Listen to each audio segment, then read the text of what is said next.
right. Well, hello, welcome everybody to the Planning Commission meeting, first one on Zoom, Thursday, April 23rd. I'm calling this meeting to order. I know we've got all of us. We've hopped on a couple minutes early just to make sure all the audio video works. It does not appear that anybody is dialed in through audio, so apparently people will be watching from the stream.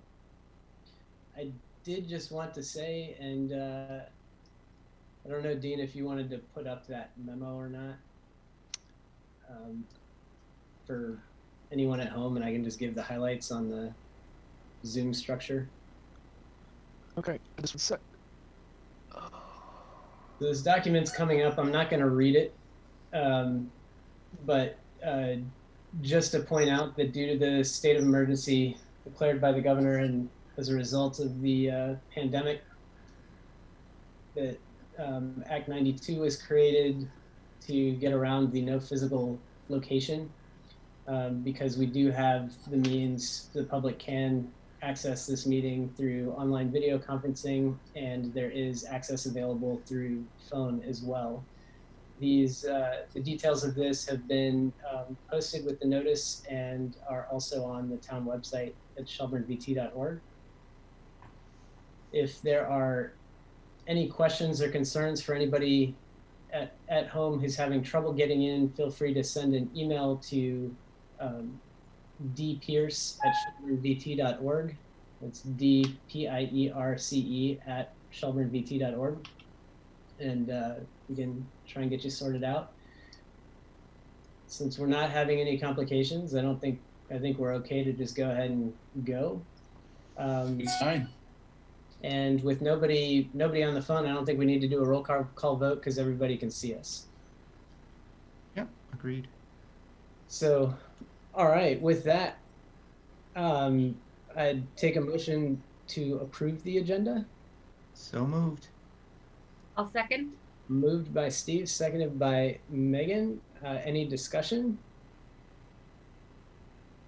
Seeing none. All right, all in favor of the agenda as stated, say aye. Aye. Aye. Didn't hear any nays, but if there are any, please make that really vocal or point it out. So now I'm going to hand the gavel over to Dean as we go through the elections that need to happen once a year. Thank you, Jason. I just wanted to also say that the minutes tonight will be a little bit briefer than normal because I will be preparing them rather than Mary Ann. But with that out of the way, I would just say that your packets did have an excerpt from the rules of procedure that we are relying on. And what we've done in the past is to entertain motions or nominations for the chairmanship of this august group. So if someone would like to make a motion or a nomination, I would be happy to recognize them. Okay, I'd like to. A nomination for chair or vice chair? For the chairmanship. Chairmanship. I nominate Jason. I'll second that. I'll second that. Yep. Okay. Yeah. Oh, thanks. Jason, you don't have a say on this. You got 5 seconds. Right. Somebody call the vote. Fair enough. Okay. So it didn't sound like there were any people that were not expressing approval of that. So I don't imagine that there's going to be a competing motion. So I feel comfortable asking whether or not you have a second for that. I'll second that. Is that Okay? So Megan is seconding yes. Steve's motion for Jason to be the chair. And is there any discussion? If there's no discussion, with you, Jason? Yeah, right. That's the only question. Sure. Okay. Let's keep it going. Why not? okay. Well, then all in favor of that motion and to have Jason continue as the chair, please say aye. Aye. Aye. Anyone opposed? Any abstentions? Okay, it sounds like that passed. So I would now turn things back over to Jason as the newly re-elected chair. Congratulations, well- Jason. Woohoo! Nice work. Right. It's really difficult. All right. Well, now I would take any nominations for vice chair. I have one. I'd like to nominate Megan as vice chair.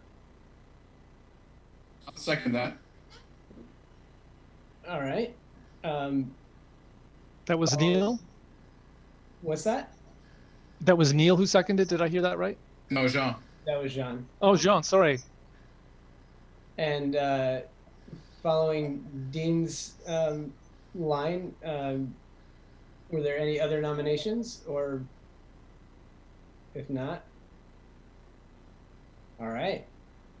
And Megan, does that sound good to you? Sure. Consistent. I like it. Yeah, Matt, who was Can I ask a the question? former vice chair? Was it? Right, I was going to Is say, it who was Kate? the vice chair this year? It was was it Kate? Or? Andrew Everett. Who? Okay, yeah, my neighbor. Okay. Okay. Yeah, and the last time this happened, yeah, I'd been meaning to bring up an acting chair kind of thing, but just it didn't really come up. In previous years, we just hold off and wait until the April meeting to formalize all of it. So welcome, Megan. This is great. Thank you. Does anybody else want to do it? I'm happy to fill. I don't know exactly what the role entails fully, but It's all you. happy to help out. We're happy to support you, Megan. Absolutely. Happy to 100%. support. Thanks, Yep. guys. Got your back. So, folks, I did want to mention that Jeff Herzberger has also joined the meeting. And Jeff, you've just come in to the vote on the vice chairmanship of the Planning Commission. Hello, Jeff. Hi, Stephen.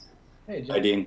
Thank you, guys. I just joined to be a participant and just to observe. So I'm happy to put myself back on mute.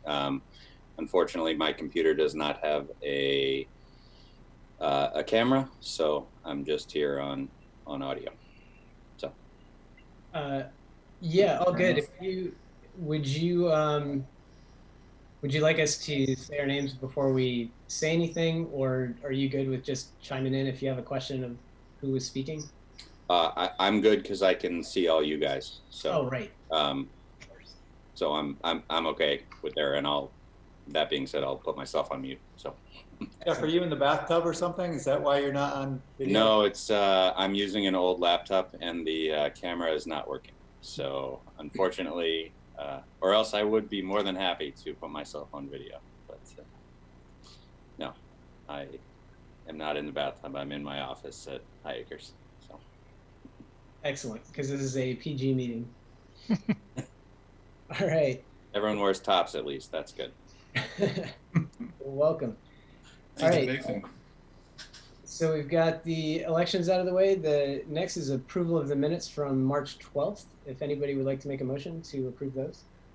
Did we vote on Megan? Or do we have to vote on Oh, Megan? wait.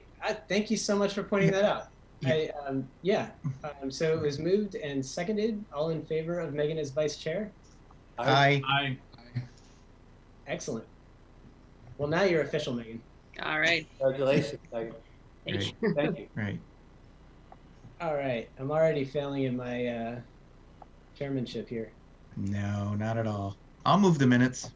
So, all right. I'll second. Seconded by Trying to be able to see the minutes and all of you here. Do we have a second on the minutes? Yep, I second. Okay. That was Stephen, Yeah, yep. Who moved it? I did. Steve K. and then seconded by Stephen. Okay, any discussion? I didn't see anything. I thought they looked good. Yeah, they were fine. I didn't have anything. Good. Yeah, I just had one question, and I was hoping that maybe somebody could clarify it for me. On the bottom of page 2, it's actually the last sentence where it says, following further discussion, the Planning Commission concurred with the sidewalk requirement in form-based code without need to create a sidewalk capital fund. And I think I understand where we're going. We were just saying that, yes, we were good with the sidewalk requirement and form-based code, not to say that we would not need a capital fund for sidewalks. Those two things were mutually exclusive. Where's that, Jason? It's the bottom of page 2. Yeah, I think, didn't we say that because we were going to ask the attorney to investigate, that we weren't going to pursue it at that point in time? Am I remembering that incorrectly? Yeah, that's what happened. I think from my perspective, when I read that, I was thinking, the way I initially read it was that we said, yeah, the sidewalk requirement is fine. We don't need to create a sidewalk capital fund. And I just wanted to make sure anybody reading the minutes would not think that. Would you like to make some kind of clarification or rewrite of it? No, I mean, as long as we are all seeing it the same way, and if anybody asks, we're good. I'm okay. I mean, I suppose you could say, requirement and form-based code negating the need to create a sidewalk capital fund, if that's. I think it was more that we did have discussion around, well, is that sidewalk requirement necessary? And we were agreeing that yes, it's necessary. Separate from that, in order to facilitate those unique cases, that we would want to have a sidewalk fund. But we don't require the sidewalk fund in order to have the sidewalk requirement. That's effectively what we were saying. So more work to be done. Right. To me, the big takeaway was that work on this does need to continue. Yeah. Certainly, yeah. Yes. Yeah, we weren't clear on it. Yeah. But yeah, I think we're all on the same page, so I'm good with that. All right, any other points from the minutes? Then all in favor of the minutes for March 12th, say aye. Aye. Okay. So next up, do we have any disclosures relating to any potential conflicts of interest on the agenda tonight? None. None. Okay. Any comments from the public? Jeff, you still hanging in there? I'm here, but I'd like to be wherever Steve is, to be honest. You do win the background. Although Steve, Although the leaves are blowing in the wind, but your hair isn't. That's Well, right. Yeah, exactly. Exactly. There's a lot of product in here. Yeah. bulletproof. Okay, so now we can move on to the discussion of our priorities moving forward. And there are several things in the packet. Yep. Dean, did you have thoughts as far as just talking through it generally, or talking about how we might want to prioritize it, or just? Yep, I would be happy to jump in, and I will share the screen with the list so that we can refer to that in just a sec.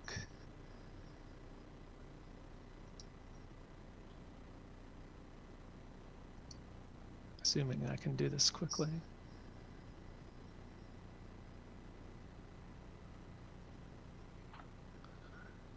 Well, that's coming up. Jason, I think for me, what would be helpful is to get an idea of sort of what we're looking to come out of the evening with here. I mean, it's easy to sort of talk about priorities, but what is really the goal for the end of the evening? What do you want to see? A list that's got like 1, 2, 3, or just a bunch of ideas, or like what level of specificity are we going for?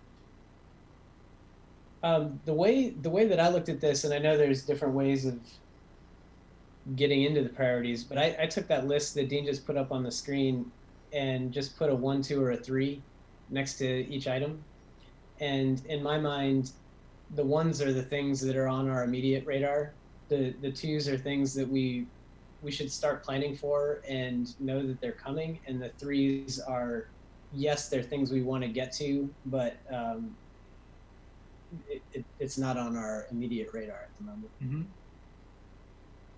And per category, right? Yeah, so I think to answer your question, Neil, I'd be really just looking for say what are the most important things that we're collectively feeling we should be getting into, and I'd be happy to offer some thoughts. But I was hoping to just have some general consensus around at least the top 3 or so that will guide our future agendas.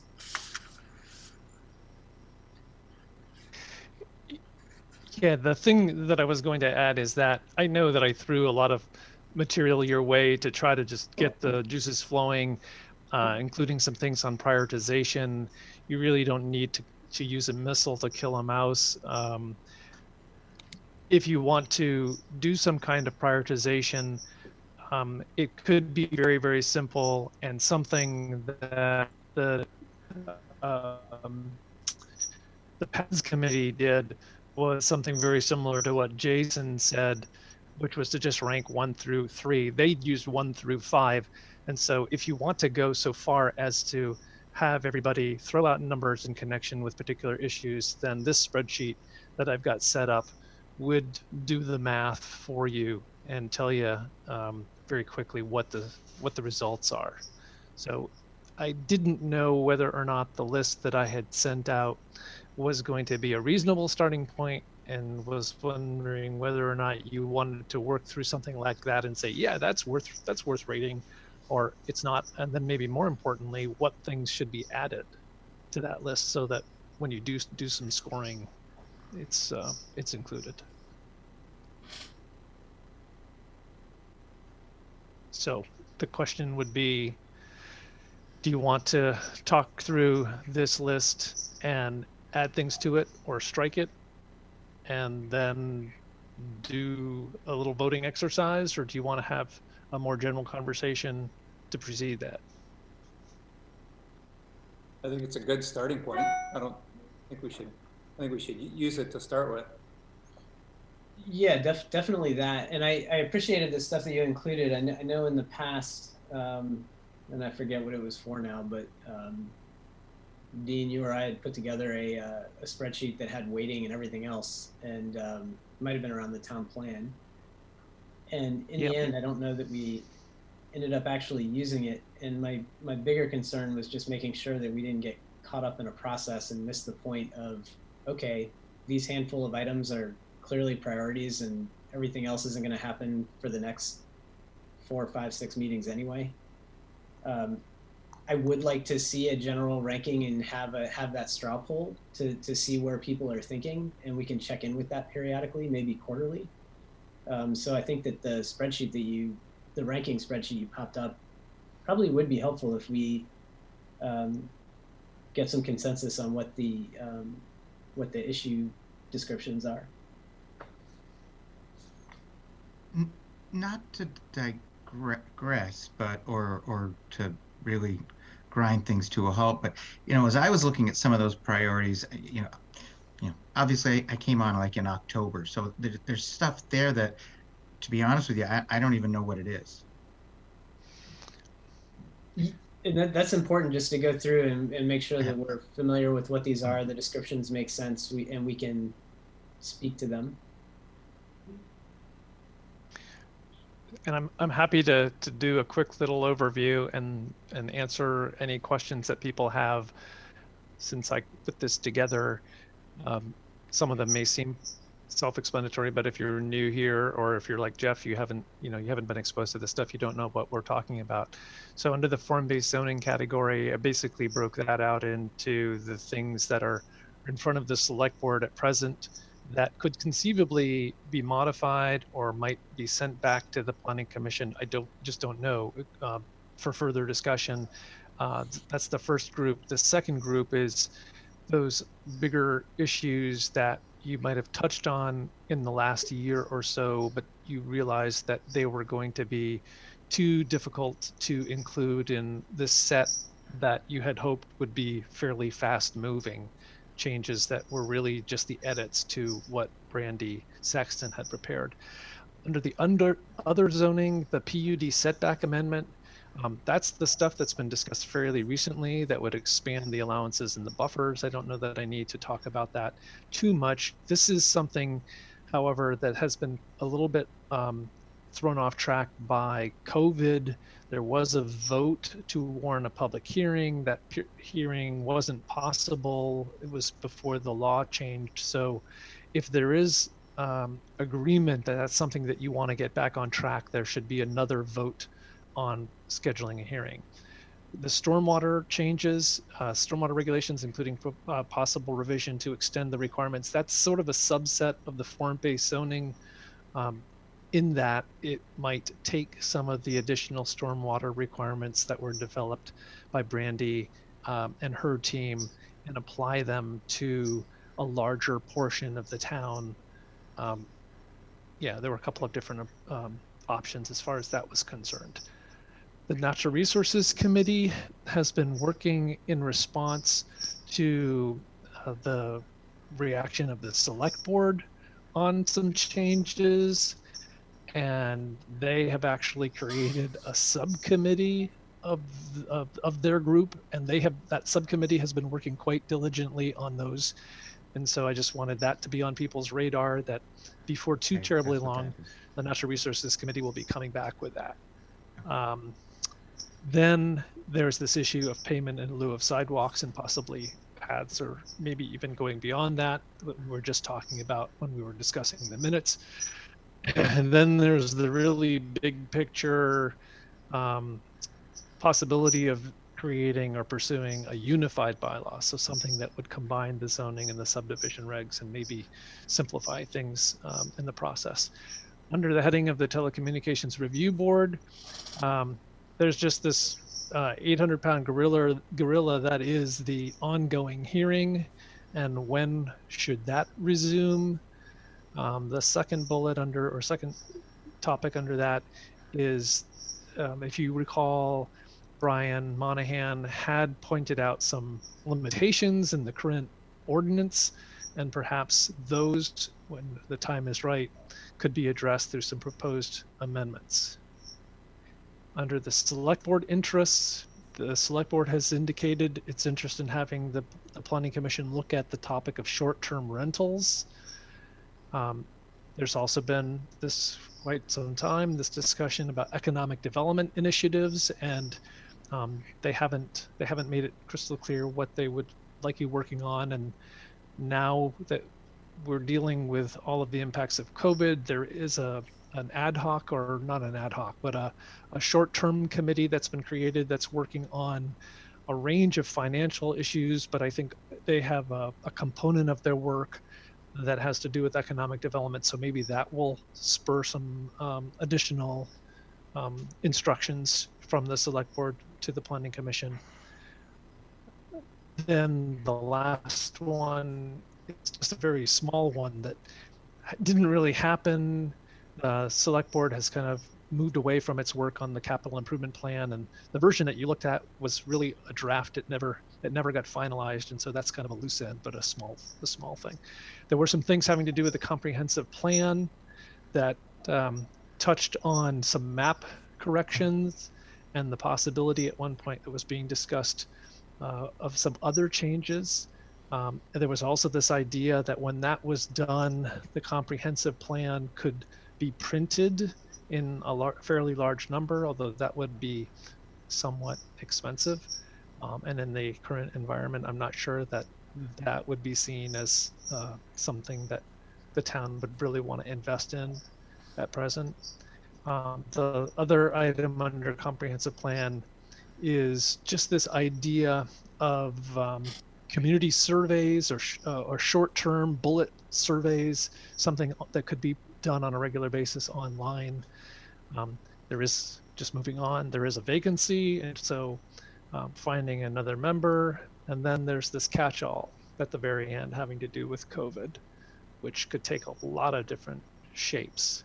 But I mentioned there that it could have to do with budget adjustments and where the money's spent and going after grants. And frankly, some of the decisions could be made for the Planning Commission depending on what the financial outlook looks like. If there's no money, if the decision is made that there's no money, or that the money that was included in the budget to serve as the match for a grant is better used elsewhere, well, then there's really not going to be an opportunity to apply for that grant unless the match requirement is removed by the state, and I don't know if that will happen. There's also a part of COVID. A lot of my peers are talking about the kinds of changes that we can be suggesting to our boards and commissions that might seem appropriate as a result of COVID, where there's some kind of simplification or more things that are done in zoning regs that would be handled administratively and not require hearing. So what things could be moved and made administrative approvals rather than would require going to a board. So that's that list. Great, thank you. Was there some question? Yeah, happy to elaborate. No, the one that I was specifically in was I didn't know what the natural resource regulation proposals responding to the planning commission assignment, responding to the select board assignment. There you go. That's a little meta. Yeah, that's the one I was like, I don't have a clue what that is. Yeah, But, and the gist of that, I would say, comes from the fact that the comprehensive plan that was adopted by the select board back in February included a lot of recommendations that had to do with changing regulations. And frankly, it had to do with expanding regulations. And there are folks on the Natural Resources Committee who feel like it's time to act on those recommendations and propose specific amendments that would implement them. got it. Thanks.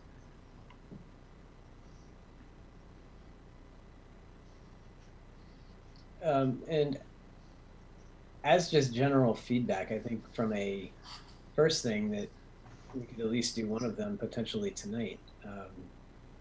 I think we should rewarn the, or I'd like to rewarn the PUD setback amendment. I would agree with that.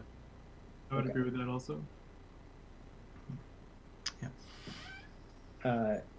And Dean, I imagine that this would be something where we need to read the same statement that we did last time, or is it just an administrative thing of? At this point, I think that you could entertain a motion that would reiterate or essentially, it would reiterate the earlier motion, but owing to the COVID crisis, forces you to choose another date, and we just have to decide what that date would be. And I do also have this spreadsheet that maps out availability, and just so people would know what the dates would be from now through August 27.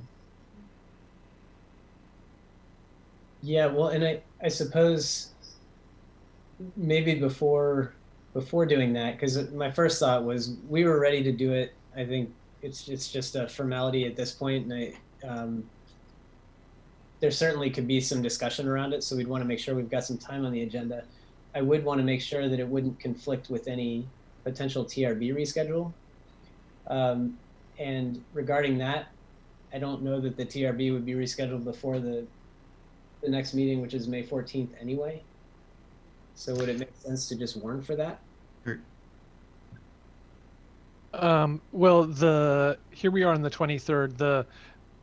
The warning process is such that we wouldn't normally make it for the next meeting. So you wouldn't make the motion tonight to have it on the 14th because it will be re-advertised. Oh, gotcha. Okay. So you'd be requirements, looking at the May 28th or the June 11 or the June 25 or what have you. Well, and my logic behind this is that those changes were discussed within the context of making zoning easier to work with and things that make more sense from our having discussed the issues that were brought to our attention. And just recognizing that while I know most of us are staying at home and not going out, there are development activities that could continue, and there is work that can happen, and those particular regulation updates would help improve things. So that's why I was wondering. Yeah. I will just offer that although a lot of the economy has slowed down or stopped, um, there are a lot of people asking to get permits to do home improvement projects that they're going to be doing themselves, or they're going to be using small contractors to do. So things are going to happen, and there are other larger projects that will begin construction as soon as they are able to get their people on the ground. And then there are projects that are wanting to go through the review process so that they can begin as soon as their approvals are done and all the pieces are lined up. So yeah, very much, it's very much warranted. I mean, I would think that the PUD setbacks is low hanging fruit here, right? I mean, we'd already vetted it, we'd done everything. We just need to find the next date and you know, rewarn, if we can say that, I guess, the hearing, right? That's my feeling also. I wonder, Dean, if you could just give a quick update on where the other zoning, the PUD, no, sorry, not the FBZ zoning amendment. So where's that at?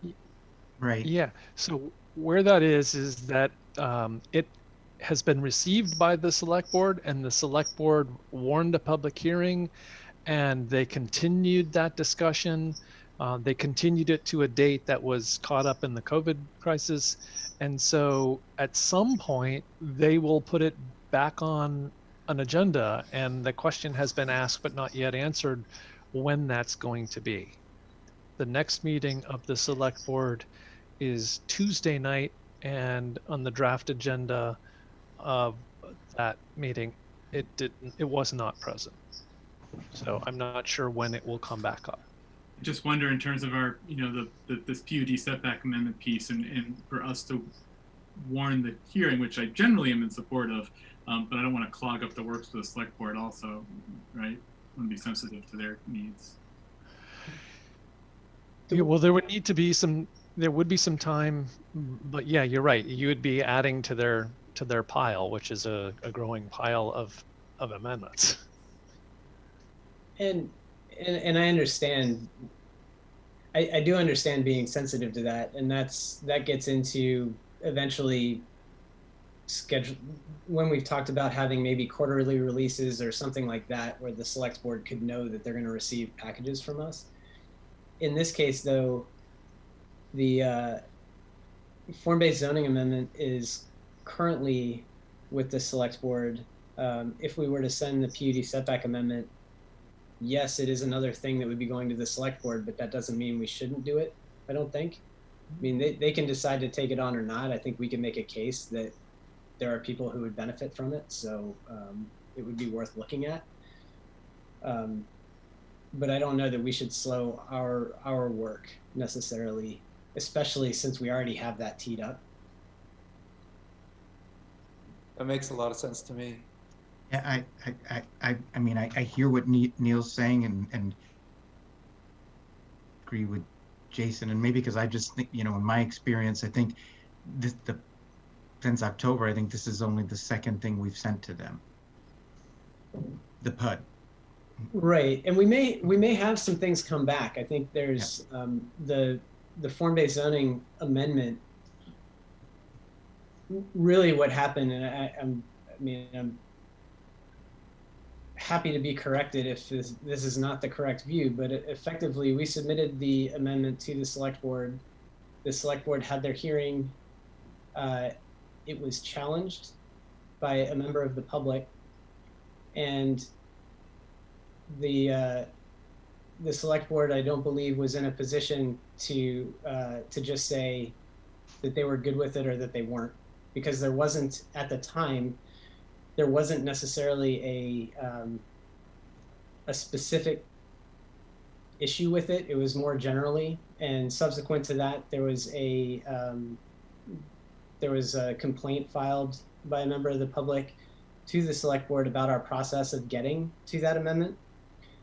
And so I think the select board is now just weighing what to do with all that. And quite frankly, my position is that we've submitted the amendment. I believe that we debated and deliberated and did all of that. If the select board has an issue with how we came to those conclusions or any questions around it or anything for us, then my view is that they should return that amendment package to the Planning Commission with specific comments, things that they're actually that they're looking for, that they would want to have clarified. Dean already has a an annotated copy explaining all of the changes that could be presented to the select board. So that's one path that they have if they have questions around specifics. As far as the process, that's honestly, I think that's something that the select board would need to review and comment on. I don't think that there was anything wrong with our process per se. What was the complaint on the process, Jason? In a nutshell, I believe that it was that the topic around specifically the Martindale intersection, those discussions, that they weren't properly warned. They were, though. Isn't that just a matter of fact? Yeah, I don't want to say too much just because I know how I feel about it. I think that we're fine and meetings are open and we're good to go. And the process isn't done fundamentally. I mean, it's at a hearing at the select board, and the select board could, if I were in their shoes, I would ask for okay, what is wrong with this package that is being challenged? And if there is something that they find is legitimately being challenged, then they should send it back. If they don't find anything wrong with the content, the complaint about the process, they can handle that however they'd like. If there wasn't something that was warned clear enough, then perhaps that's something we could use to improve our process and make sure that things are as transparent as I think they are. Because sure, mistakes happen, but there was certainly no malintent. There was plenty of deliberation, and the topic is still open to the select board. So it's more a process thing. So as far as the form-based zoning amendment to the select board goes, my view is that I would wait to hear what the select board has to say, and I would encourage them to have that discussion and either request a more specific challenge from the public or just move on and approve it if there isn't one. Back to Neil's question, does it help the select board if we wrap issues up and give it to them all together? Because the PUD is a pretty different issue from form-based zoning. So does it help their process to get them at the same time, or no? Well, it does. It becomes an issue of if they're going to dedicate a meeting to just reviewing things that they've received from the Planning Commission. If that's a process that makes sense to them, then I think that that's something that we might want to entertain.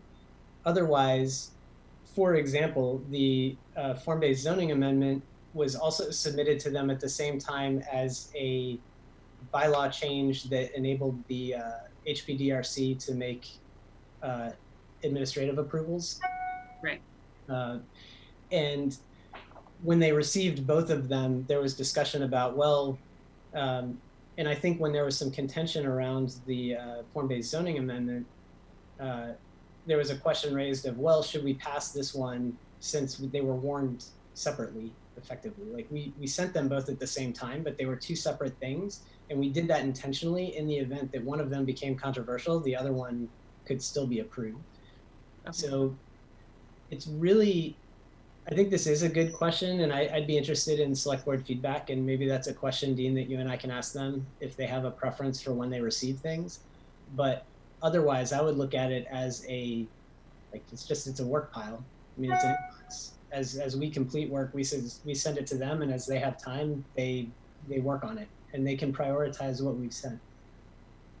Okay. Thanks for that discussion. I appreciate it. You know, as I said, I'm in favor of moving the thing forward. We've done all the work on it and had a bunch of discussions and that sort of thing. So, you know, it's fine with me if you want to have that conversation with the select board about timing on Tuesday. But from my perspective, we just move it forward. I agree. Yeah, I agree. Yeah, and at the end of the day, just to say it out loud, I like. We all know nobody's trying to sneak anything around or do any of that. It's just its preference, and so that's why I'd be curious mostly how would the select board want to receive things, and have that discussion, so we can we can see what their preference is. So as far as that PUD setback, if we were to do that, Dean, would we need to reread the warning and just say May 28th? Or can we just make a statement? The instructions that I got from Brian Monahan, his office, was essentially that it would be okay. Let me just step back a second.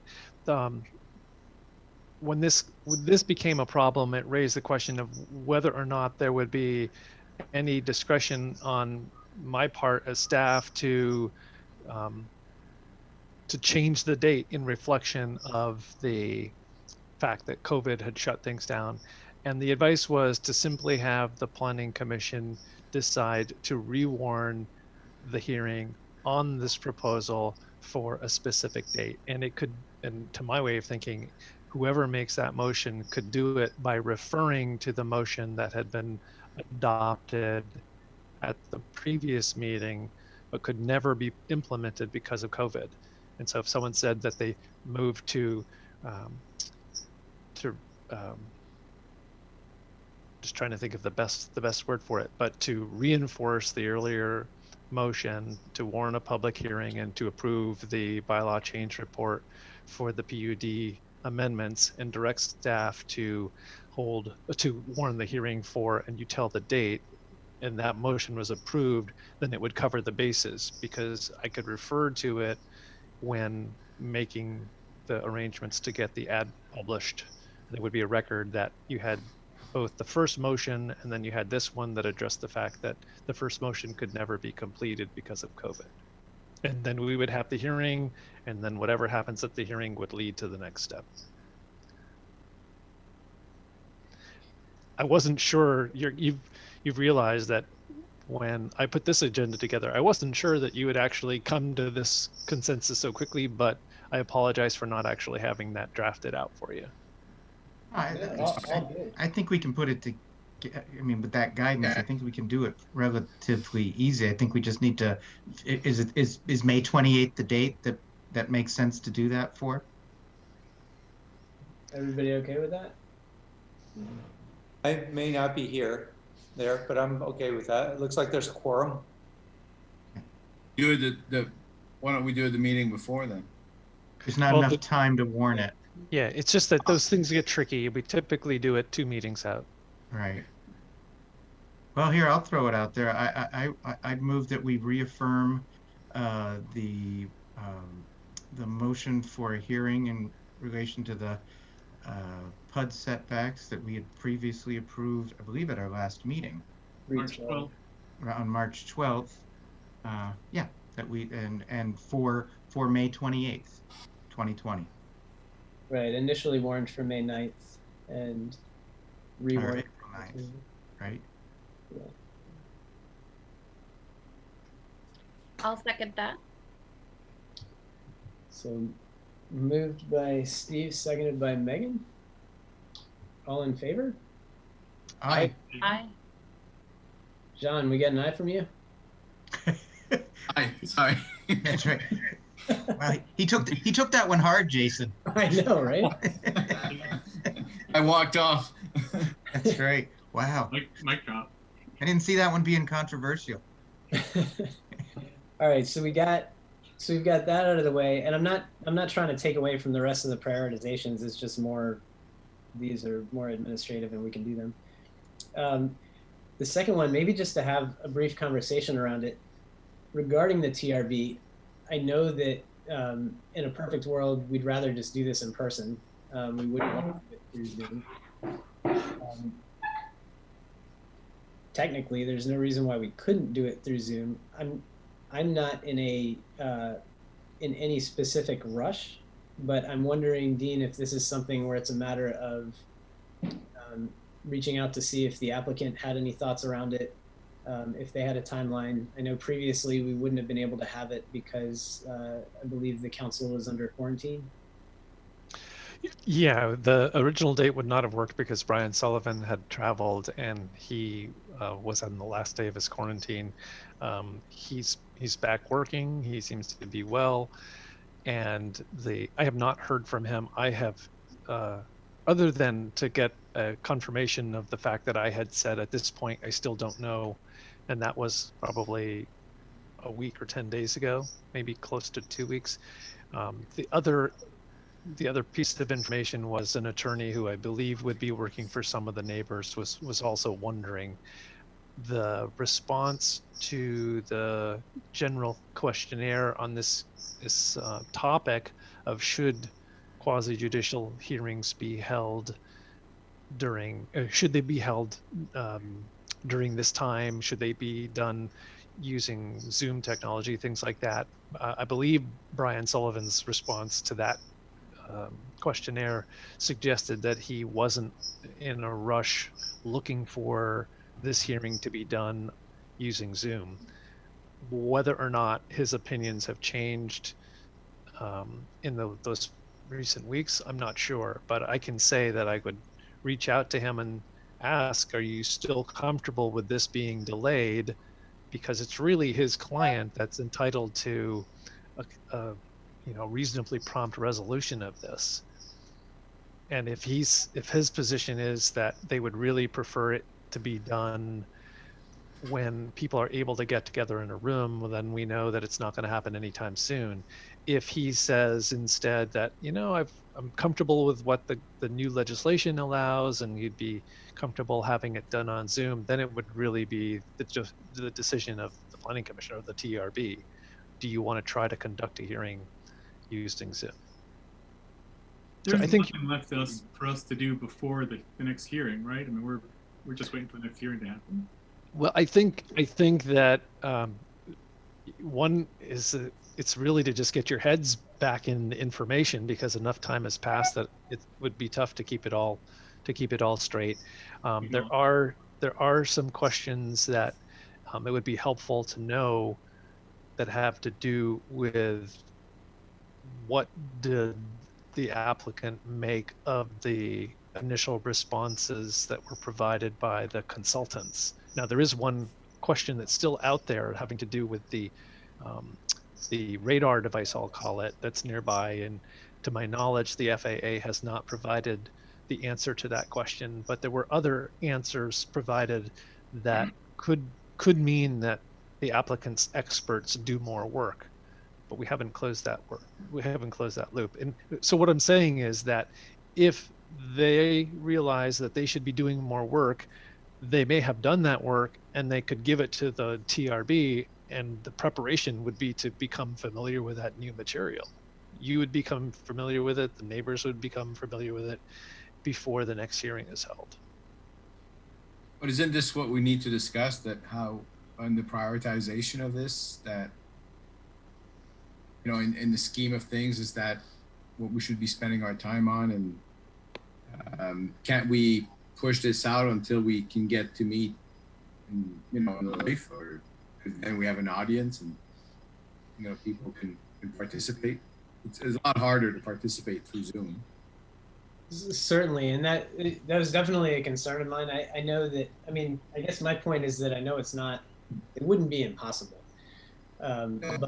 But my main concern was, given the nature of applications and times and all of that stuff, I wanted to make sure that the town wouldn't be viewed as holding it up in some way. Not that would happen. We're in weird times. But to Dean's point, we still are looking for feedback on the Vortec question. And there was the matter of Mike Boucher had a bunch of things that he would like, I believe was in his response. And because the cost of that was not going to be insignificant, my understanding was that there was going to be a proposal that would the applicant be willing to do the stuff that Mike had requested, or would they rather have Mike do it, and how would that payment get worked out? So there are definitely some things that need to be worked out. I would not be in favor of warning continuation of that hearing until we at least have that material so that everybody has a chance to review it. So again, no immediate rush. It was just more, do we still have things in motion that need to be in motion, and recognize that this is something that eventually may need to happen unless the applicant withdraws. I totally understand your concern that we might be viewed as holding it up. On the other hand, I think there's the other side, like was mentioned, like Sean, I think he mentioned, was that there is going to be a public turnout for this next one, and I think we might be under the impression that we're trying to like sneak this thing through during a pandemic when people want to have their voices heard, and even if nothing can be done to change the proposal legally or not, I think it's important that everybody feels like they've been heard as much as possible. Absolutely.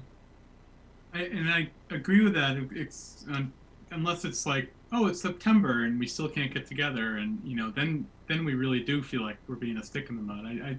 I think it's so important for us to be sensitive to both sides, to both the applicant and the neighbors, and to make sure that we're giving everyone their due course. I do think that we ought to follow back up with the applicant and just sort of get a read on where they're at with things. And we could. I think it needs to be a priority for the TRB, the Planning Commission, to make sure that we address this assertively. I mean, we don't need to push it forward and rush it through next month or anything like that. I get that, and I agree with that. But I think that we could have a sort of a go, no go date. And I don't know what that is. Is that July? Is it September? But at some point, we got to be able to say, all right, enough's enough. We need to figure out how to make the technology work to hear people. Yeah, I agree with you, Neil, and I think we're just going to have to keep it on our radar, right? Because we don't know when things are going to open up, and I think it sounds like we still need information from the team, right? And I totally agree that we need to be sensitive to both sides, not holding it up, as well as not being perceived as getting it under the radar. Pardon the pun. So, but exactly. Boom. Thank you. I'll be here all night. That I think we're just gonna have to keep it on the radar and see how we're progressing, and we get the feedback from them, and if they're like I gotta have a decision by September, then maybe that's gonna force our hand if we're legally obligated to do that. But I don't. But I don't think the law or the process planned that there was going to be a pandemic, changing things quite drastically, and so our priorities have to change. And well, I think it's a priority because we have it's in process. I mean, we've got it's in process. So I think. But even if it's approved now or 6 months from now, we don't even know if we can get it installed. I mean, that's regardless of any of that, I would look at this as this is a process. We did submit questions to experts. We haven't resolved the answers to those. So I think it's important to keep that process going, make sure that we have all the answers. Dean, if I heard you correctly, it sounds like neighbors or somebody has found counsel. Mm-hmm. So we want to make sure that all of the information that is collected from those questions gets out to all of the parties that are involved, and that there's time to review that, which is why I don't feel a big pressure crunch. I mean, we have to have those things in place first, so there's no point in really getting into dates until we at least have that. And once we have that information to all the parties, then we can start talking about what dates make sense and weigh where we are with the whole virus thing. I agree with you, Jason. Yeah, I think that makes sense. And if the applicant doesn't have any rush, in person is definitely better. If there's a push, then we can figure out what the best course is. But if there's no objection to waiting, that's the easiest course and gives everybody the best chance to talk. So yeah, agreed. And lots of bridges to cross when we get there, right? Okay, those were the two hot button type things. As far as moving forward, would it be best to take these items, put them on that spreadsheet that Dean had, and then we don't need to do it during a meeting? We could all just put in our rankings and then see where that lands. I mean, I think our only real pressing need would be to figure out what we want to do for the May 14th meeting. Right.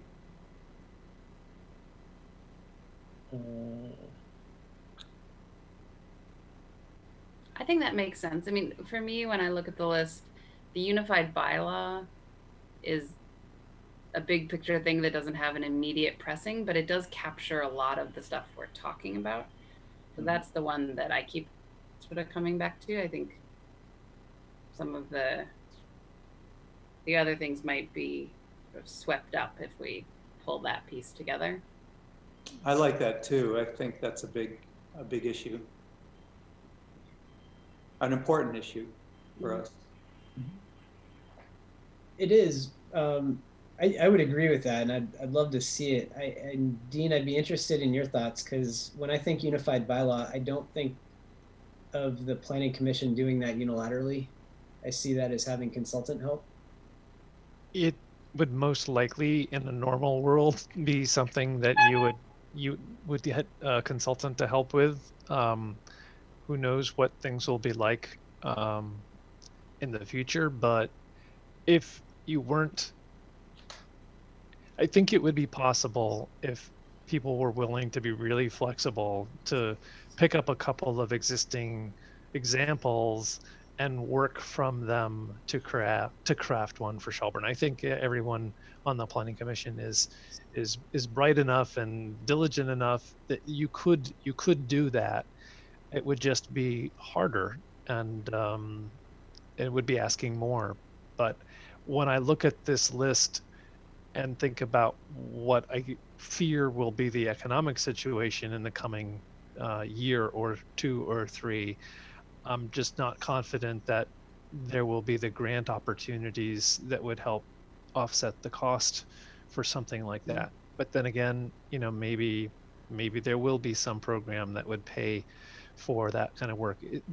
That kind of work is just not normally the place where major funding comes after a huge crisis like we're in right now. I definitely. So if people, Good point.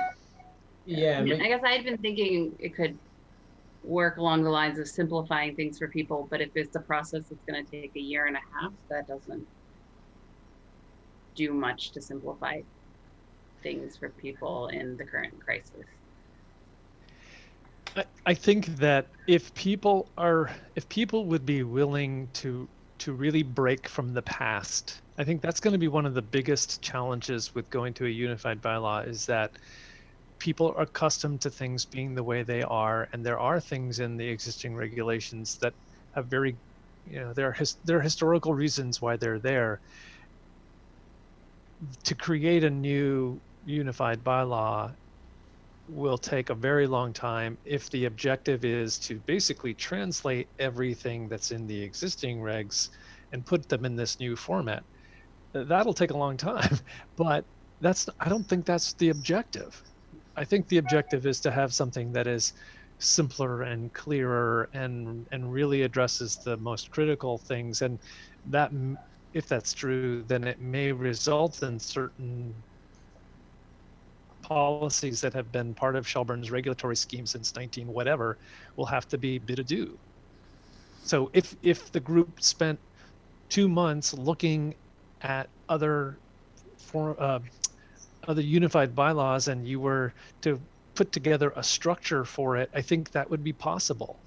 It's just that you couldn't incorporate everything into that structure. And you might, after 2 months of intensive work, you might be able to have 3 or 4 months more work filling in that structure, that new structure. But again, you shouldn't be trying to recreate everything that's in the existing regs, because if the goal is to just do that, then let me go off for 2 months and basically rearrange everything and give you a unified document. but that's not gonna do what I think you want it to do, is it? I think that's a very good point too. And part of my hesitation, I would like to see a unified bylaw for sure. The act of getting there, I view as this is like a comprehensive plan rewrite kind of exercise. I wouldn't see us finishing this within a year of meetings, fairly heavy in it, with a lot of breakout work to sort things out. I think that's my main hesitation, and maybe it's just a little bit because the town plan wasn't that long ago, relatively speaking, and that effectively took up 2019 or 2018. It was most of the year.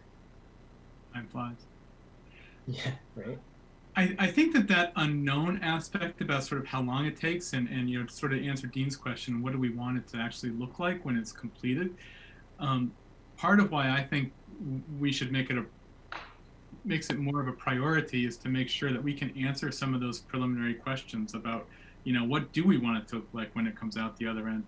We may spend a month on it and say, you know what, this is a big thing that needs a consultant that'll take a year and a half, so let's put it off. Or we may look at it and say, okay, we want to make it just like, you know, this town over here, and let's move forward in that direction. That is something that we can do. But I think that, you know, kind of to Stephen and Megan's point, it's a big enough issue, and I think it's important enough that it deserves that we put some attention to it, to figure out sort of what the parameters of it are in order to plan to move it forward. I certainly support that. Like maybe have a depending on how the prioritizations shake out, maybe in the foreseeable set of meetings, we just have this as a topic and we start talking about what the unified bylaws look like and work towards answering the questions of what we want ours to look like. I guess the other thing we can do is just make each bylaw, the form-based zoning and the regular bylaws, just like all the corrections that we need to do, so that then when the time comes for us to, you know, to put them into one, they're all set. I think creating a living document like that to track those issues it's certainly not work that would go to waste, even if it's not picked up for another 2 years. That's the kind of work that would definitely hold value.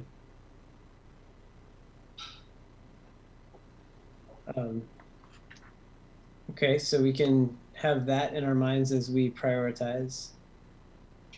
Yeah, so one of the things I'm wondering about, Jason, is if what will happen tonight is there's agreement that I can just load this spreadsheet with this list, and maybe there could be some additional lines where people could add some, and people can score. But I was wondering, to get at this topic that you were just talking about, could there be basically 2 columns for each item where you rate its importance, and then you give some indication of the time frame? So now 6 months, or 12 months to 24, just to give some kind of sense that there could be some high priority things, but you realize that they're going to take a long time to do. Just an idea. Certainly, and that was how the energy group prioritized the energy section of the town plan. Those recommended actions was, one rank was how we view it in terms of a priority, and the second rank was what's the feasibility, like short term, long term. Yeah. So yeah, I think there's value to do that. Short term is one. Yeah.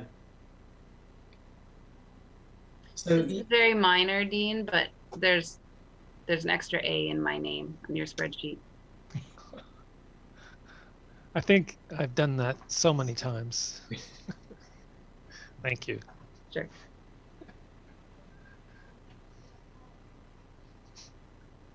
So Megan, it's MEAGN, right? Yep.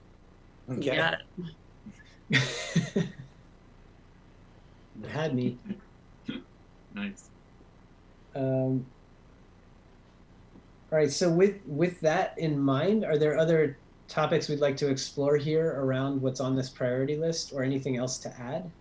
I would, Dean, if you have any input into the select board interests, the short-term rentals and the economic development. I mean, my sort of question is you know, what's the ask for the planning commission on these topics? The ask for short-term rentals was to work on it, to gather input on it, and to come back after gathering input both from the residents at large, as well as people who might operate these types of establishments, some kind of recommendation for the response. So if there should be an ordinance, and if so, what kinds of things would that ordinance address? Now, in the time since this has been a topic that's been brought to the select board's attention a few different times over the last several years. It seemed to have caught their attention starting maybe 2 or 3 months ago. And it was rising as a priority. The world of Airbnb is changing. So we're always a step behind, it seems. So I don't know if this is going to continue to be an issue, but those were the broad strokes of what it is that they were looking. Now, from my perspective, and I've actually reached out to a few different communities around the country that have done surveys, because the select board had said they would like the planning commission to be involved in collecting information. I think one of the easy things to do, regardless of how much time you can put into it, is to set up some surveys and start collecting information. And that wouldn't take much time on your part, and it could result in something useful 2 or 3 months down the road if people are responding to the surveys. So you'd have some sense of what people make of short-term rentals. So that would be, to me, that would be an easy way to start the process, to say, yeah, select board, you want us to work on this? You want us to collect information and viewpoints from various people? We're in the middle of COVID. We're not going to be getting all together in a single room. One thing we can do, because several other communities have shown they do it, is to do a survey, or to do 2 surveys. And I could come back to the group with some of those examples if that was what you're interested in. On the economic development side, it's still kind of amorphous. There, I think, will be some more clarity that comes about as a result of this group that the select board put together in response to COVID.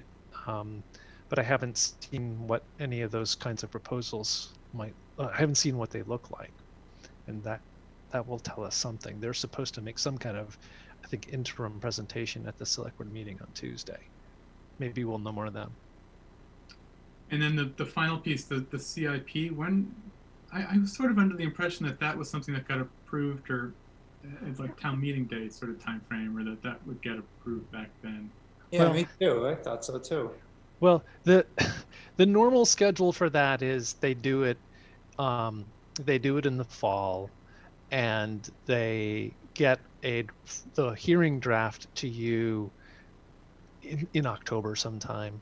And you saw a draft before that. It's the sort of thing that I suspect is going to be put aside, because all of the assumptions that were in mind when it was last put together aren't holding, and there will be a new version. They'll probably rework it substantially before they formally adopt it.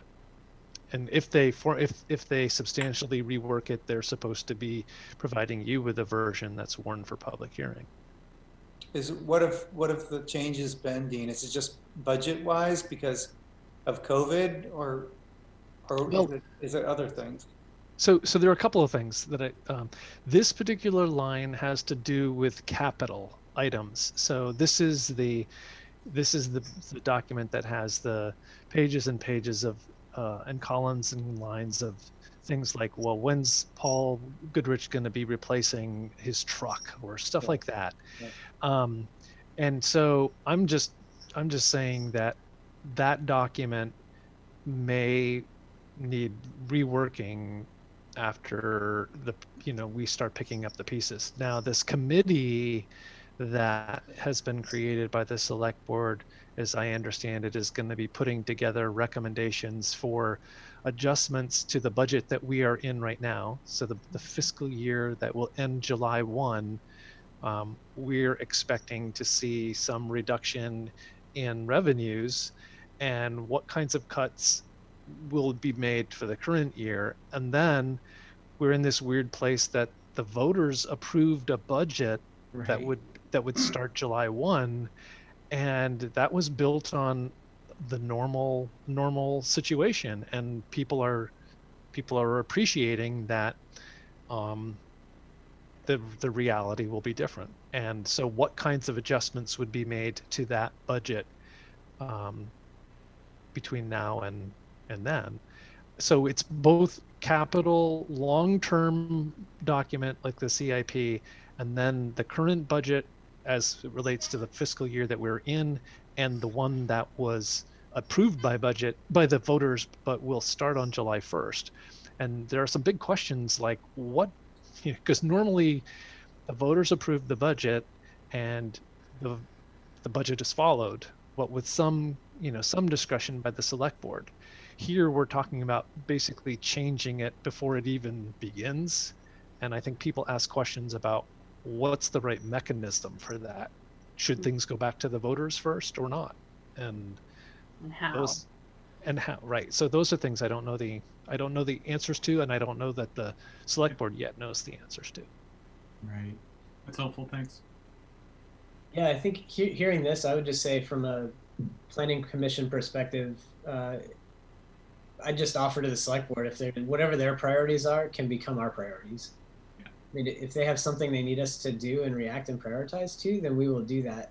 And we can just slot that in with whatever else that we're doing. Even more so now, right? Absolutely. Yeah, I mean, no need to make things problematic for them. Mm-hmm.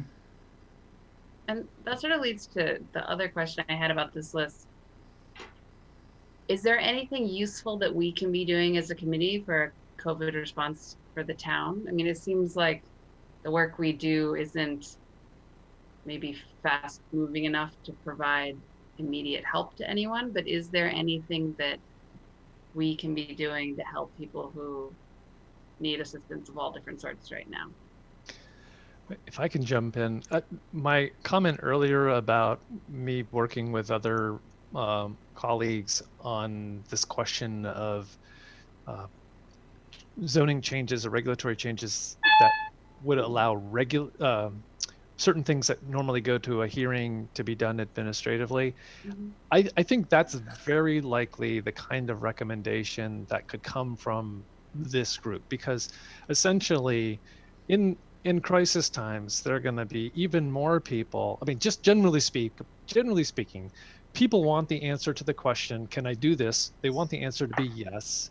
And they want the answer to the question, how long will it take, to be something like, well, here's your permit.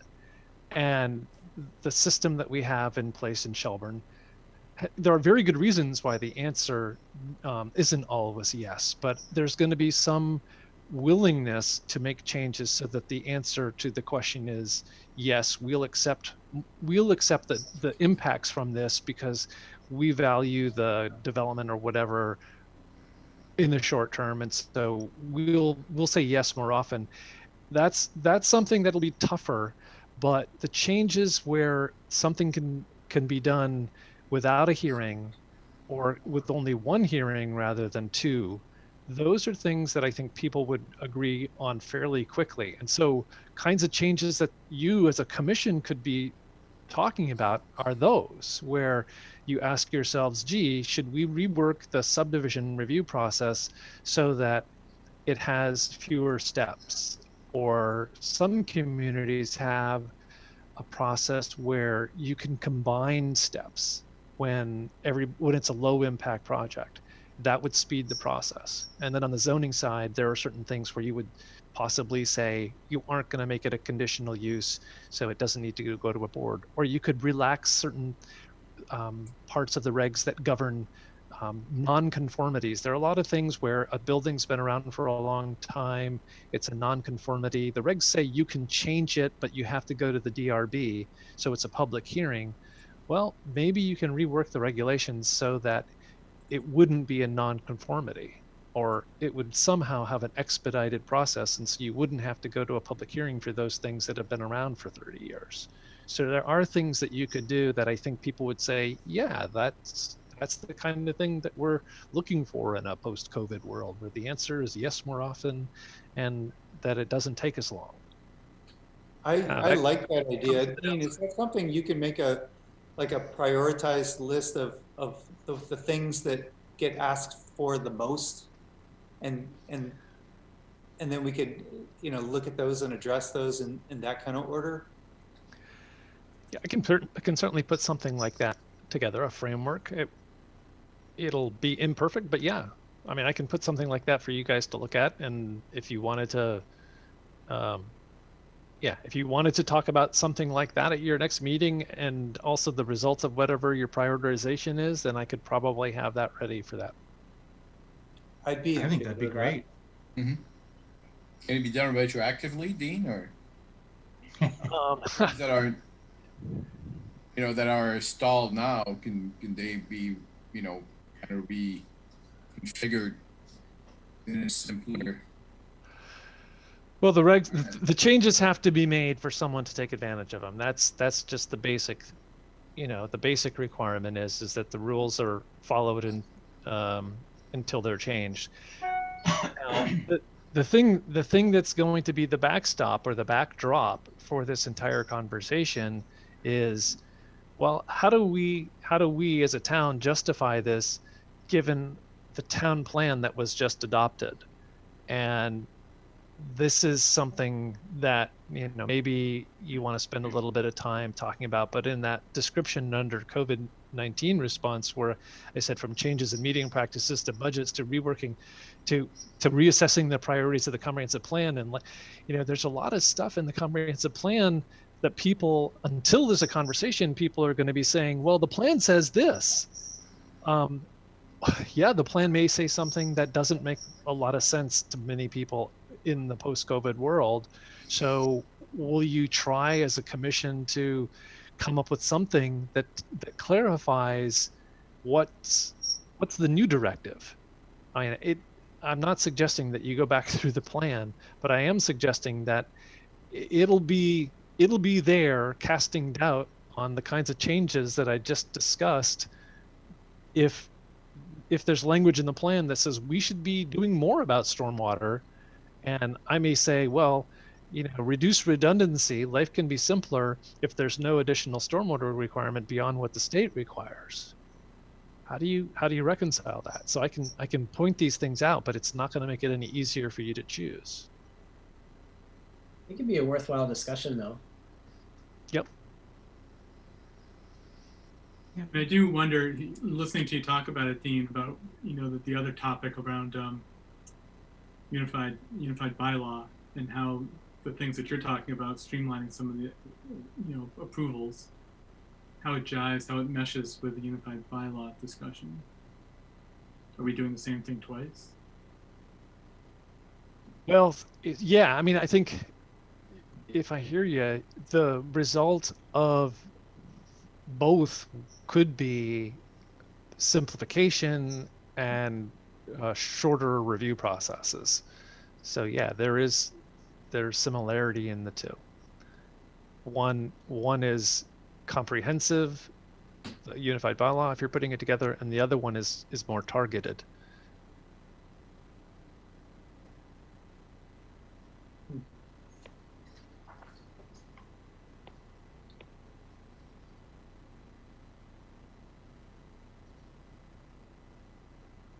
Yeah, I think in thinking about some of this stuff, and even just initially going over this list, from a planning commission perspective, my mindset was more, and I love the idea of having discussions around where we can implement streamlining. And yes, there may be conflict with the town plan. There may be some controversial discussion around what should or shouldn't be streamlined, but I think in this world it's certainly worthy to discuss. The underlying thing for me was to make sure that things can keep moving forward in some way. For example, the form-based zoning amendment package that I know it's out of our hands at this point, it's to the select board, but there are things in there that streamlined a little bit and made it more approachable. The PUD thing that we're going to have a hearing on, that as well. I mean, that's something that can allow things to keep going. And just the nature of the work, there's constantly going to be things that come up. And I think in this new world, we might get some input from other places that provide suggestions that we can then talk about. That's just the nature of how we do this. So I think having an open mindset and making sure that we do look at any issues that come up from all sides and make sure we've got the input that we need. That's mostly what's been guiding how I'm looking at how we move forward. I also, for what it's worth, I was going to mention this under other business, but it makes sense here. There's climateinteractive.org. It's Dr. Elizabeth Sowen, who lives down in Heartland, I believe. They have put together who's near the train, of what they're calling green. Oh, I can hear it now. It's you, Stephen? Gotta be Stephen. Right. What they're calling green equitable stimulus plans, and they're basically compiling lists of things being done by towns, counties, states, countries in reaction to the virus that is really interesting. Like, for example, this is bigger scope than where we are, but some of you might have seen that Amsterdam has included the Doughnut economic model in their paths moving forward as they're legislating, which is huge. The Burlington plan was highlighted in there. The details are escaping me, but the whole thing they're putting together with Burlington Electric, that's a pretty progressive move. So at least there's a site where they're starting to compile all of these examples, and I started picking through it a little bit, and I just thought that if it's the kind of thing that we as individuals might go through, it might spark ideas of things that we might be able to do as a planning commission. What's the Doughnut economic model? Yeah.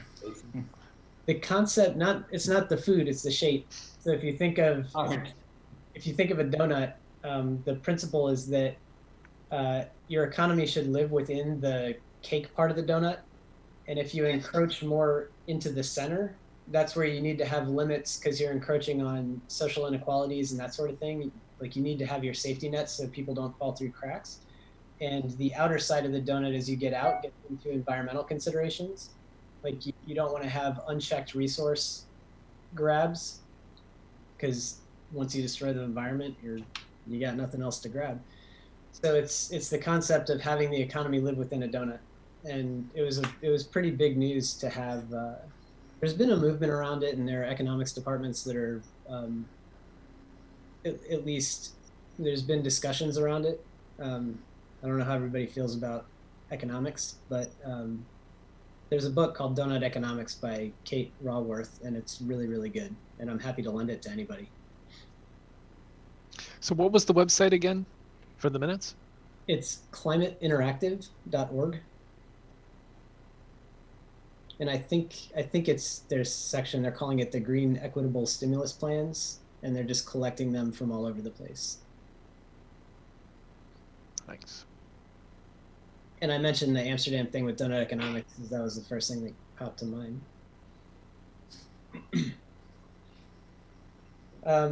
So recognizing we were intending to keep this meeting not necessarily full length, I'm happy to hang out and talk as long as you want. How are we feeling about this discussion? Well, maybe what we should do is do this ranking system of all these issues. You know, like Dean is showing on that chart, And then next meeting, or maybe we email to each other, or to the group, our things, our itemized priorities, or weighted priorities, I guess, and then somebody, i.e. Dean, collates them. Well, Well, that's ideally, great, right? ideally it would be like the attendance spreadsheet, and I just send you a link, and you Yep. just plug in your numbers so Great. that it's Easy. all in one place. Uh-huh. Yep. That It works. could also shape our next agenda, right? Obviously, that's the point. Sure, yeah. If we do this within the week, Yeah, and I think in terms of the next agenda, I think continuing the priorities discussion once we see where things are weighted, and between that and having a list of Dean of the most common Right. requests, that can start putting us down a path of where we might want to start investigating. And potentially by then we might have some feedback from the select board around any actions on the form-based zoning amendments, or anything related to COVID that might be supportive to them. Yep. Sounds good. Excellent. anyhow, I was thinking about the form-based zoning and the high density, how that kind of goes against the new, the coronavirus kind of outcome, right? We want to get people away from each other, not together anymore. It'll be really interesting to see how this may influence building codes and that sort of thing. Somebody in a just town where we have space, right? Yeah. I've noticed a lot of people on the sidewalks in front of our house. They're jumping. I've never seen kids in my neighborhood play until the past. It's amazing. 9 o'clock, 10 o'clock, 11 o'clock in the morning, they're always out. I don't Yeah, think this long distance school is working.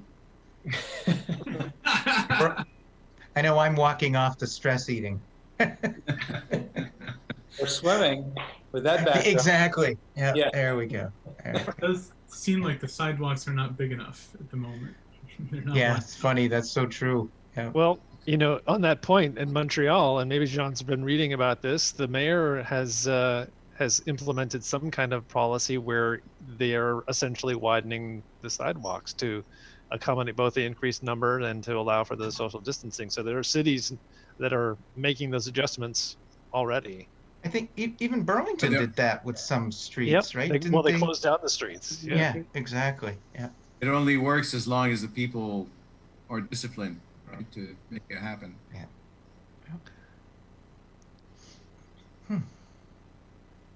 So are we okay then in terms of an agenda for the 14th? We've got our topics.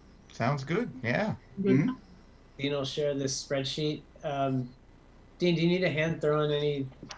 I'm going to want to run some ideas by you if you would oblige. Yeah, absolutely. And let's not forget the vice chair. Oh yeah. When she's not homeschooling. Yeah, it's Yeah. great. Hey, It's my spring one. break right now. It's what grade? It's spring break this week. Oh, right. Yeah.